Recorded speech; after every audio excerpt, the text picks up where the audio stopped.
بلوچستان کے سرحدی تحصیل ماشکل لیوستانہ کا چھت اور دیواریں انتہائی خستہ حالی کا منظر پیش کر رہی ہے، جو کہ کسی بھی وقت زمین بوس ہو سکتی ہے۔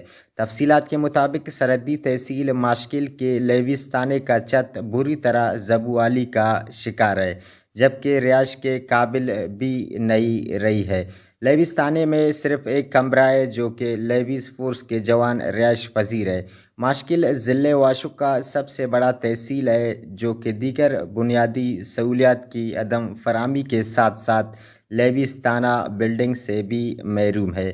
علاقے کے سیاسی و سماجی حلقوں نے صوبائی وزیر داخلہ Mir Zia Langove, D G Levies force Balochistan Qadir بشک پرکانی اور حکام بالا سے ماشکل لیوستانہ کی خستہ حالی کا فوری نوٹس لینے، مرمت کرنے اور نئے بلڈنگ تعمیر کرنے کا مطالبہ کیا ہے۔